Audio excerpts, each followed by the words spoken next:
स्वर्ग से उतरकर धरती पर आई कोई अप्सरा अथवा कोई सुंदरता की मूरत यदि इस एक रूप सी कन्या से विवाह न किया तो संसार की समस्त कन्याओं से मेरा विवाह करना व्यर्थ हो जाएगा। आज ऐसा आभास हो रहा है कि देवी का दिया दंड कि मेरी मृत्यु का कारण एक कुंवारी कन्या बनेगी दंड नहीं वरदान था। अब यही कुंवारी कन्या मेरे जीवन में शुभ घटना बनकर आने वाली है।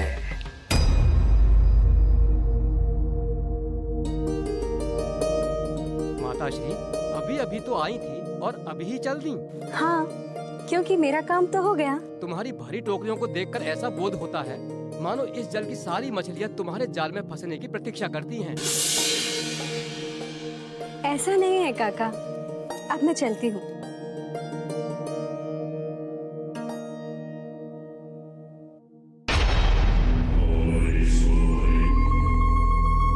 इस कन्या से तो मैं ही विवाह करूंगा। किंतु मैं यहाँ मछुआरन के रूप में कैसे हूँ और मुझे अपना ये रूप स्मरण क्यों नहीं है? ये कैसी माया है स्वामी? ये माया नहीं है देवी, सत्य है ये। प्रभु, कृपया आप इस घटना के बारे में मुझे पूरा बोध कराइए। बात उस समय की है देवी जब मैं आपको तंत्र साधना का ज्ञान दे रहा था।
आप रुक क्यों गए प्रभु? देवी, आपका ध्यान कहाँ है? क्या आप इस प्रकार तंत्र विद्या सीखना चाहती हैं? क्षमा करें प्रभु, इन चित्रों और इस गुफा की सुंदरता को देखकर मैं मोहित हो गई थी और इसलिए मेरी एकाग्रता भंग हो गई थी। मैं सुन नहीं पाई।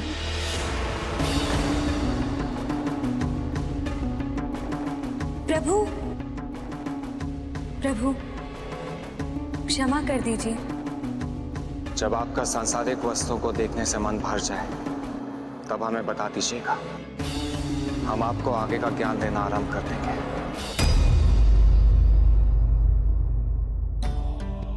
प्रभु, सुनिए तो।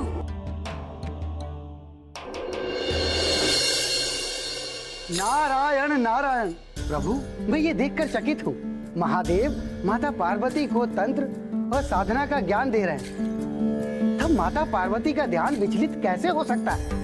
देवऋषि, ध्यान एकाग्र करना सबसे कठिन कार्य है। जब कोई व्यक्ति अपने ध्यान और मन पर नियंत्रण प्राप्त कर लेता है और अपनी इंद्रियों को वश में कर लेता है, वो संसार की सभी वस्तुओं और द्रव्यों को पा सकता है। परंतु ये इतना साधारण कार्य नहीं है। प्रभु, माता पार्वती कोई साधारण मनुष्य नहीं है, साक्षात आदि शक्ति का रूप है। फिर उन्हें ध्यान एकाग्र करने में इतनी कठिनाई क्यों हो रही है? देवऋषि, ये अवश्य माता पार्वती की कोई लीला है। कैसी लीला प्रभु, और इसका क्या प्रयोजन? माता की सभी लीला संसार की रक्षा हेतु होती है, किंतु वो लीला कौन सी है ये तो समय चक्र ही बताएगा। नारायण नारायण।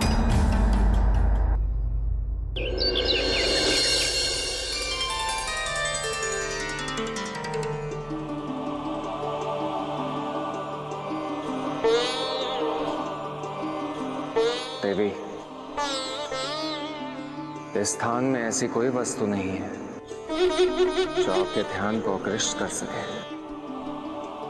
अब मैं आपको इस साधना के बारे में विस्तार से बताऊंगा। ध्यान से एकाग्र होकर सुनिएगा। सबसे पहले अपने हाथ ऐसे रखिए। देवी, तंत्र साधना एक ऐसी अनूठी विद्या है जिससे संसार के सभी सच प्राप्त किए जा सकते हैं।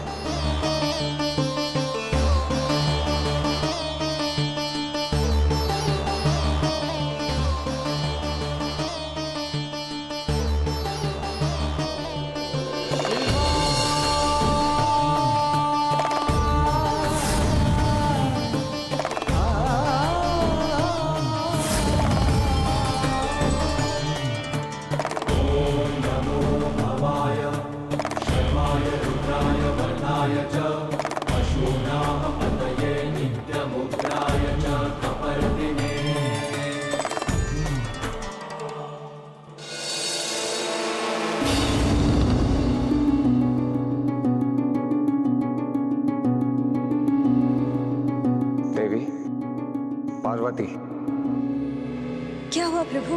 आप ज्ञान ग्रहण करने के समय निद्रा में चली गई। आपका चित्त अत्यधिक चंचल हो गया देवी, और चंचल चित्त ज्ञान ग्रहण नहीं कर सकता। क्षमा कीजिएगा प्रभु, मुझे ध्यान ही नहीं रहा कि कब मेरी आंख लग गई। देवी, इस प्रकार सोकर आपने तंत्र साधना का अपमान किया है और तंत्र साधना के ज्ञाता का भी अपमान किया है। अब आपको इसका दंड भोगना ही होगा।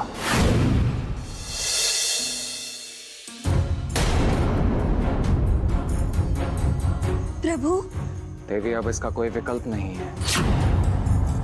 अब आपको एक ऐसी योनि में जन्म लेना होगा जहां आपको अपने दैनिक जीवन में एकाग्रता की आवश्यकता होगी, और आपका वो जीवन ध्यान एकाग्र करने में व्यतीत होगा।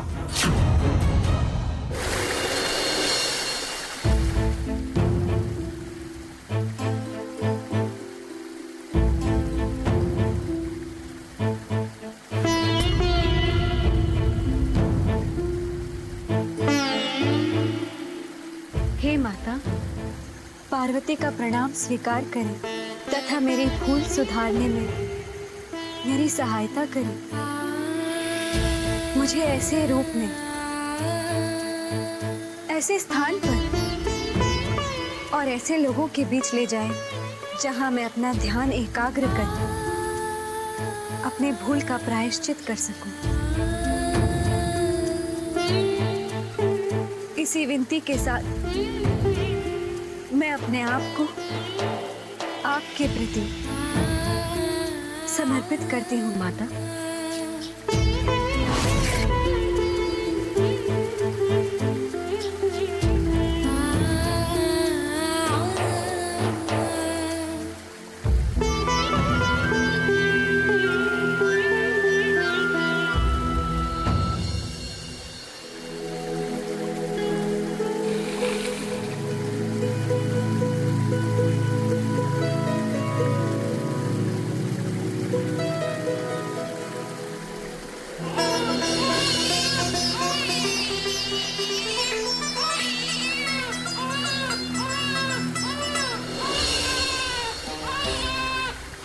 अरे वो देखो, कोई नवजात शिशु बहता जा रहा है। तो उसे बचाना होगा।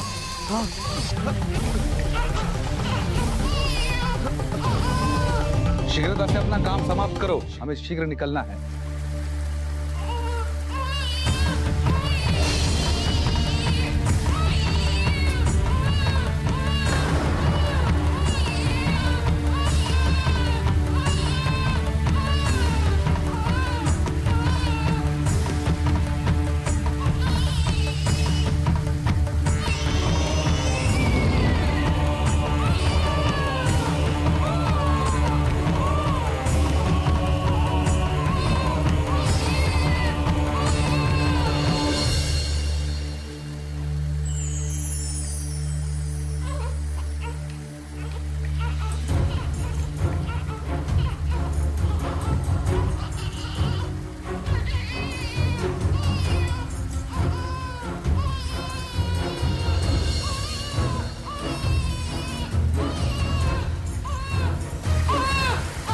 भाग्यशाली है मत्स्यराज, ये कन्या किसी के पास नहीं आई, परंतु आपके पास स्वतः चली आई।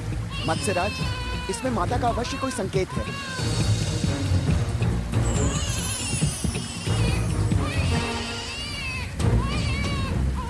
चलो।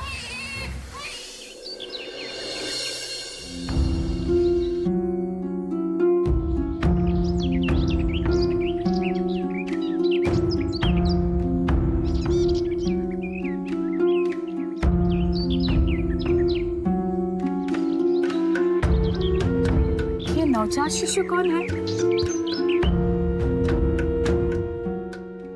एक कन्या है। किसकी कन्या है? मुझे भी नहीं पता। गंगा में बहती हुई टोकरी में मिली। इसके आसपास इसका कोई स्नेह संबंध नहीं था, इसीलिए इसे अपने साथ लेकर आया हूँ। अच्छा किया, बहुत अच्छा किया। कितने वर्ष हमें संतान सुख की प्राप्ति हुई, परंतु अब लगता है कि देवी माँ ने हमारी करुण पुकार सुन ली है और इस कन्या को हमें संतान रूप में सौंप दिया है।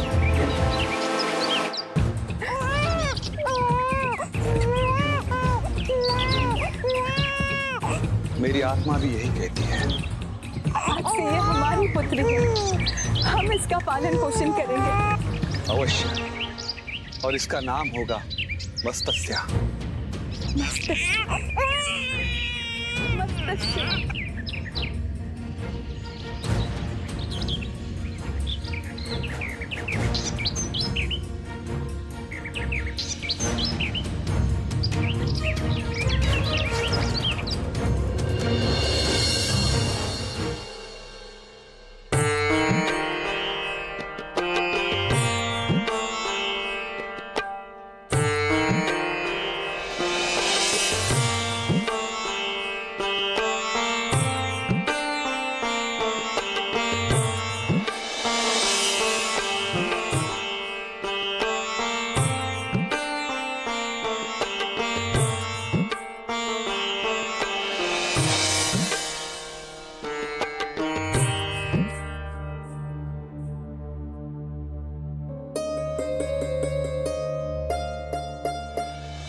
मेरे प्रिय पुत्री, ये समस्त नीला जल हमारा ईश्वर भी है।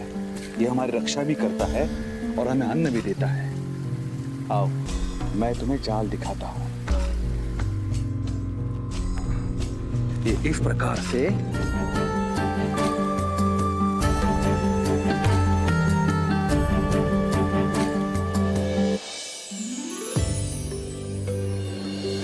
पुत्री, आज मैं तुम्हें एक विशेष कला सिखाऊंगा।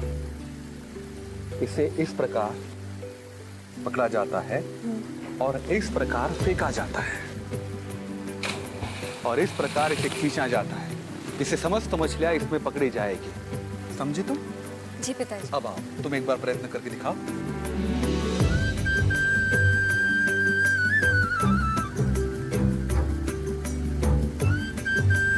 अति उत्तम।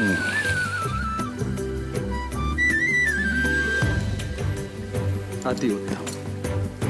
तुम्हें इसका अभ्यास करना होगा, तभी तुम इसमें निपुणता प्राप्त करोगी। ठीक है? जी पिताजी। प्रभु, मैंने एक मछुआरे के घर ये जन्म क्यों लिया? मैं किसी अन्य घर में भी तो जन्म ले सकती थी। हाँ देवी, अवश्य ले सकती थी, किंतु वहां उस मछुआरे के घर आने का विशेष कारण ये था कि आपको उस घर में एकाग्रता का पाठ सीखने का अवसर प्राप्त हुआ। यदि आप किसी अन्य स्थान पर होते तो ये अवसर आपको प्राप्त नहीं होता। क्यों अवसर प्राप्त नहीं होता? क्योंकि मछली पकड़ने में संसार में सबसे अधिक एकाग्रता की आवश्यकता होती है। इसीलिए आपको ये रूप प्राप्त हुआ। यदि ये रूप ना होता तो इस रूप के पीछे बाणासुर ना पड़ता और विधि का विधान पूर्ण ना होता। बाणासुर आप पर मोहित होकर आपको पाने की योजना बनाने में व्यस्त था।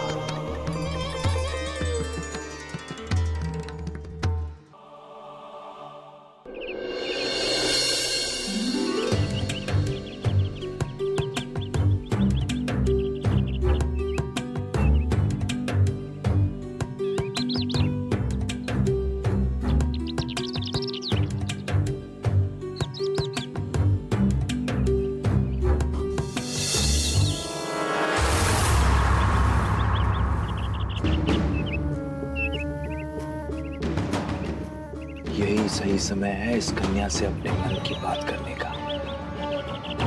अभी यहीं गंधर्व विवाह कर लूंगा इससे, और यदि इसने मेरे प्रस्ताव को ठुकरा दिया तो बलपूर्वक उठा ले जाऊंगा इसे।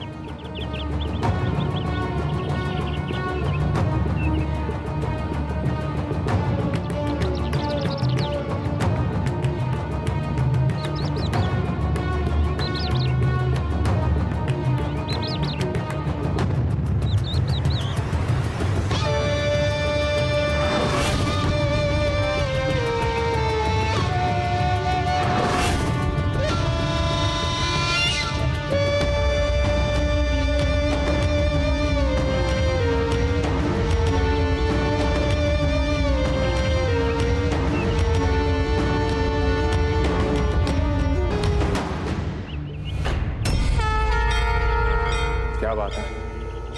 क्या समस्या है आपकी? बहुत देर से देख रहा हूं आप उस कन्या का पीछा कर रहे हैं। कौन हो तुम? मैं रक्षक हूं, अर्थात सभी प्राणियों की रक्षा करता हूं, संकट उत्पन्न करने वालों से उनके कष्ट दूर करता हूं। बताइए आपका क्या कष्ट है? बस अभी दूर करता हूं। मुझे तुम्हारी सहायता की कोई आवश्यकता नहीं है। मुझ में इतनी शक्ति है कि मैं जो चाहूं वो कर सकता हूं। हटो मेरे मार्ग से।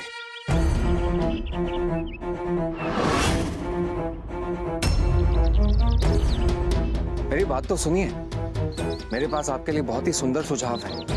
मैंने कहा मेरा समय व्यर्थ ना करो, हटो मेरे मार्ग से।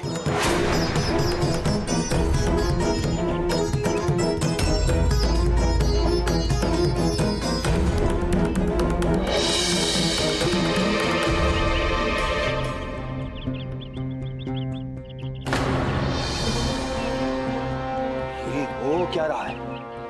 ना वो कन्या दिखाई दे रही है, ना ही वो मछुआरा। दोनों कहां लुप्त हो सकते हैं? जो भी है, उस कन्या को तो मैं छोड़ूंगा नहीं, पकड़ ही लूंगा। प्रभु, आपका भैरव रूप तो शक्तिपीठ और शक्तिपीठ की देवी का रक्षक है, किंतु वो मस्तस्य की रक्षा करने क्यों गए? देवी, आपके शक्ति रूप द्वारा स्थापित शक्तिपीठ संपूर्ण संसार का प्रतिरूप है। उनमें संपूर्ण संसार समाया है, और भैरव केवल शक्तिपीठ का ही नहीं, उससे जुड़े हर व्यक्ति, घटना और कार्य का रक्षक है। और फिर मस्तस्य तो आप ही का रूप है, उसकी रक्षा करने तो उसे आना ही था।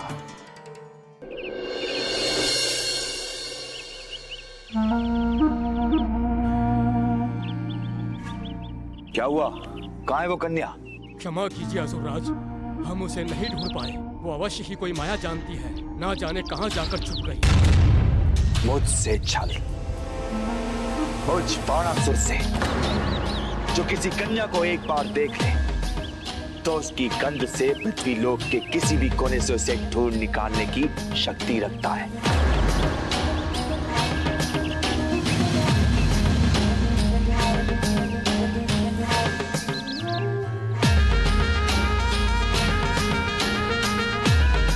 निश्चय इस दिशा में गई है। महाराज, महाराज, बोलो, क्या संदेश लाए?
अरे, अचानक पुष्प वृष्टि, किंतु संसार में नभ से पुष्प वृष्टि तो नहीं होती।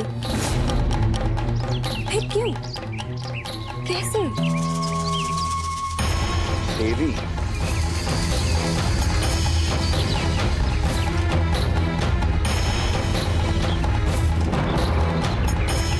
पुष्पों की वृष्टि मैंने की है।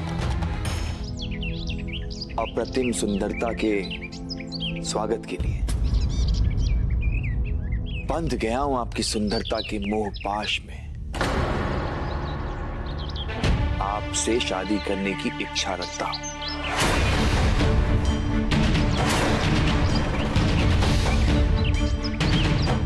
कौन है आप? आपके मनमोहक रूप और सौंदर्य का पुजारी हूं मैं। ऐसा मेरे जीवन में पहली बार हुआ है जब बाणासुर स्वयं किसी कन्या के पास विवाह का प्रस्ताव लेकर गया है। कितनी भाग्यशाली हैं आप। किंतु आप भाग्यशाली नहीं हैं, क्योंकि मैं आपका ये विवाह प्रस्ताव अस्वीकार करती हूँ, क्योंकि मुझे आपका चरित्र और स्वभाव दोनों ही आपत्तिजनक लगता है।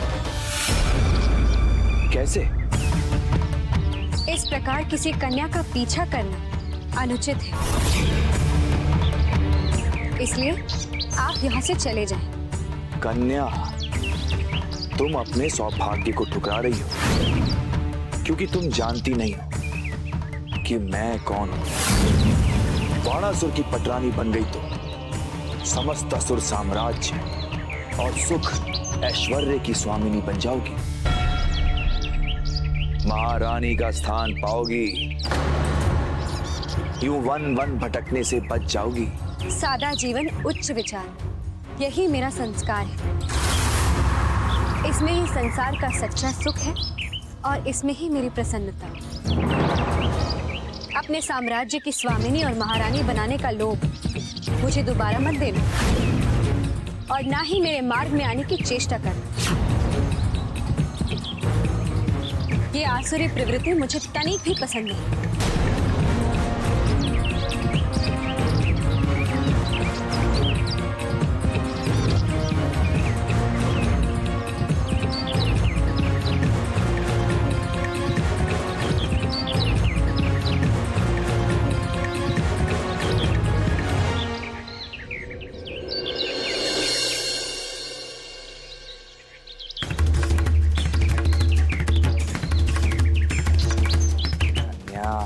पसंद आ गई वस्तु को छोड़ना बाणासुर की प्रवृत्ति नहीं है। प्रेम पूर्वक नहीं चलोगी तो बल पूर्वक ले जाऊंगा, किंतु ले जाऊंगा अवश्य।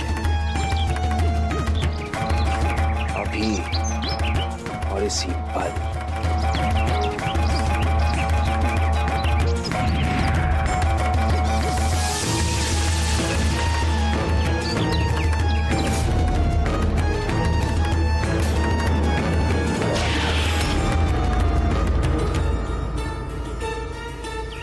किसने मेरी शक्ति को चुनौती देने का सामना किया है?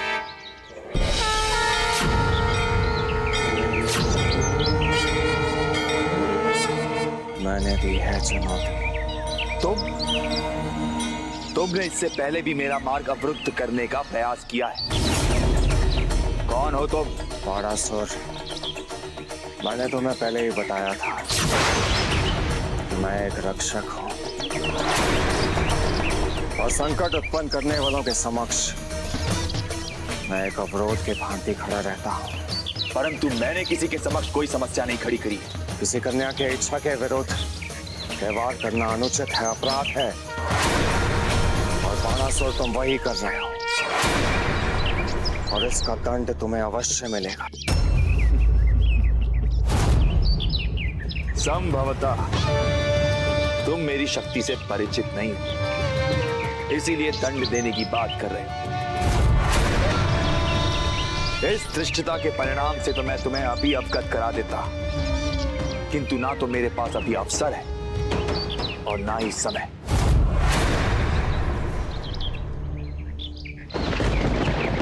किंतु मेरे पास बहुत समय है तुम्हें दंडित करने के लिए। कौन किसे दंडित करता है इसका निर्णय अभी हो जाएगा।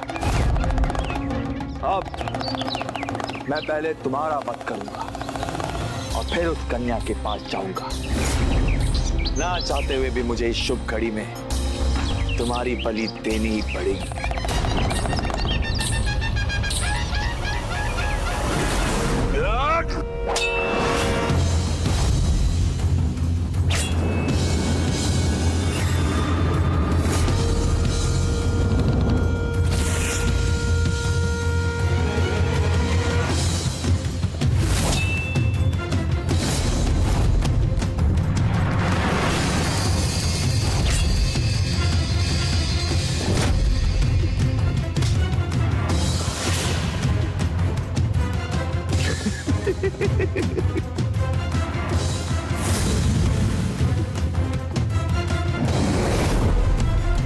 इसके ऊपर मेरी शक्तियों का प्रभाव क्यों नहीं हो रहा? मुझे शीघ्र इसका तोड़ निकालना होगा।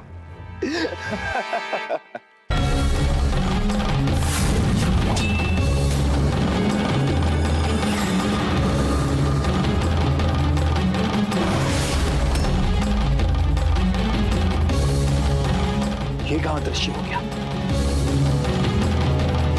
लगता है अपनी मृत्यु को सामने खड़ा देख भाग गया भगौड़ा। कन्या कहीं दिखाई नहीं दे रही, कहां जाएगी? पकड़ तो मैं लूंगा ही उसे।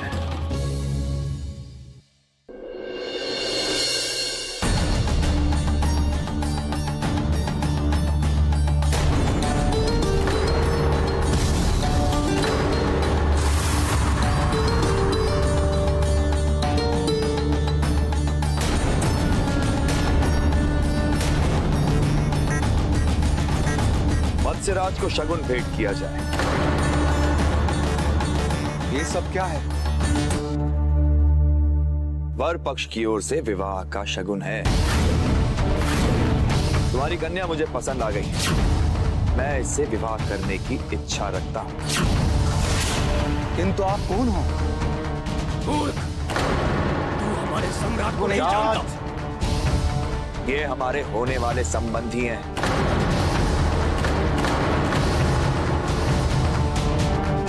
हमें इनसे आदर से बात करनी चाहिए। क्षमा कीजिए, मैंने अपना परिचय नहीं दिया। किंतु मुझे अवश्य दिया था। पुत्री, क्या तुम इन्हें जानती हो? हाँ पिताजी, ये असुर सम्राट बाणासुर है। आज समुद्र से लौटते हुए वन में इन्होंने मेरा पीछा किया था और मुझसे विवाह का प्रस्ताव दिया था, किंतु मैंने मना कर दिया। कन्या, तुम अबोध हो, नहीं जानती कि सौभाग्य को ठुकरा रही हो। इसी कारण मैं तुम्हारे पिताजी से बात करने आया हूं। मत्स्यराज, आप मेरा शगुन स्वीकार कीजिए और मेरी इच्छा को पूर्ण कीजिए। बाणासुर, तुम्हारी ये इच्छा कदापि पूर्ण नहीं होगी। ये शगुन लेकर यहां से चले जाओ। मेरा प्रस्ताव ठुकराने का परिणाम जानते हो? यहाँ आने का परिणाम तुम नहीं जानते बाणासुर। वर और वधू के सामने होने का एक ही परिणाम होता है, वरमाला पहनना और पहनाना। इसके इतर भी कुछ होता है। कन्या,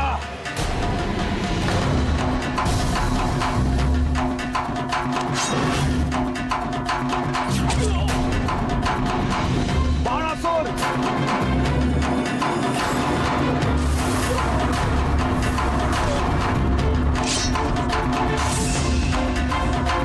मत्स्यराज, तुम मेरे होने वाले श्वसुरों कन्यादान के लिए जीवित छोड़ता हूं और 3 दिन का अवसर देता हूं। अपनी पुत्री का हाथ मेरे हाथ में दे देना, अन्यथा समय साक्षी होगा तुम सबके अंत का।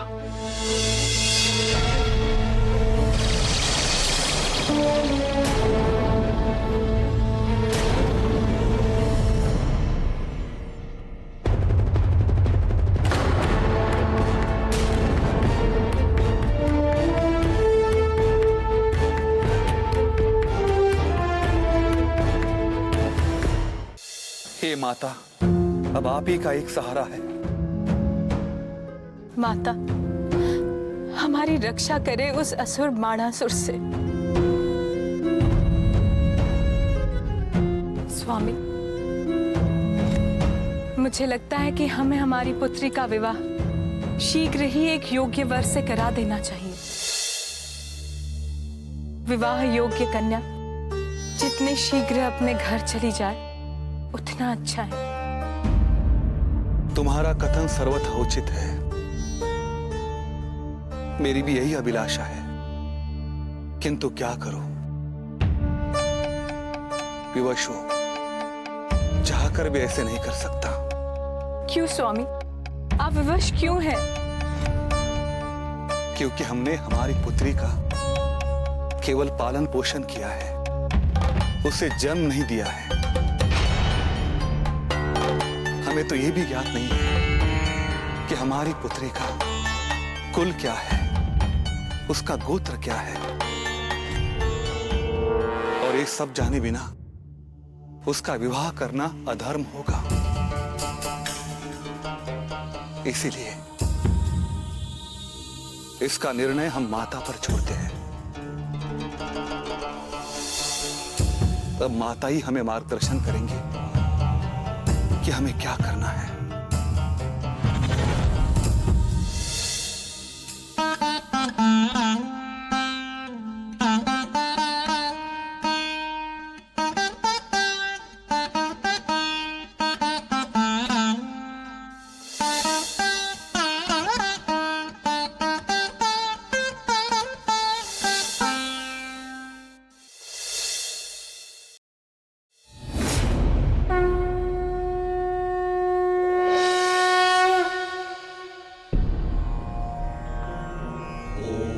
महादेव, महादेव आंखें खोलिए, ध्यान से जागिए, समाधि से बाहर आइए महादेव। भैरव, तुम यहाँ कैलाश में? हाँ महादेव, स्थिति विकट है इसलिए आना पड़ा। बाणासुर ने माता पार्वती को विवाह का प्रस्ताव दिया है। ये देवी की माया के अगले चरण का आरंभ है। मैं समझा नहीं प्रभु। बाणासुर द्वारा दी गई 3 दिन की अवधि समाप्त होने से पूर्व मुझे देवी से विवाह कर उन्हें कैलाश लाना होगा। माता की रक्षा के लिए तो आपने मुझे जन्म दिया है महादेव। आज्ञा दीजिए कि मुझे क्या करना है। देवी की इस लीला में अब तुम्हारा कर्तव्य निभाने का समय आ गया है भैरव। तुम जानते हो कि तुम्हें क्या करना है। जी महादेव, आज्ञा दें।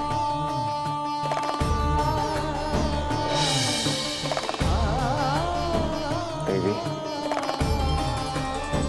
अब आपके और मेरे मिलन का दिन दूर नहीं है। बहुत शीघ्र हमारा विवाह होगा। नारायण नारायण। देवराज इंद्र, एक शुभ संदेश है। महादेव ने देवी पार्वती से विवाह करने का निर्णय ले लिया है। इसलिए उन्होंने भैरव को पृथ्वीलोक पर भेजा है। अब वो मत्स्य कन्या को अपनी पत्नी के रूप में ग्रहण करेंगे।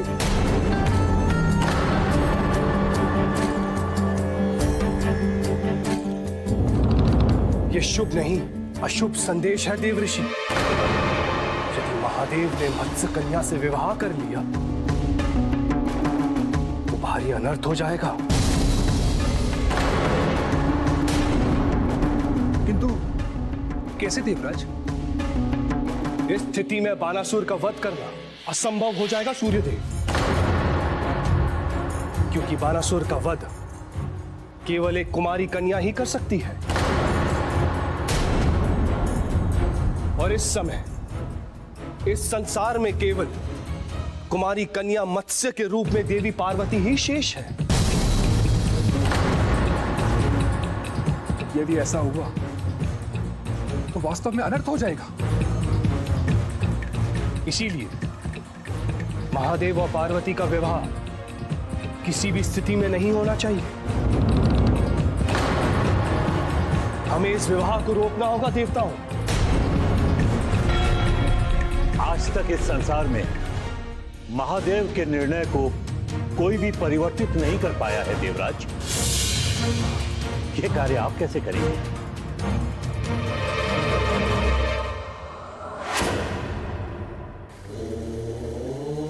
मुझे देवी और महादेव के मिलन के लिए ये कार्य करना ही होगा। तभी बाणासुर की ये योजना असफल होगी।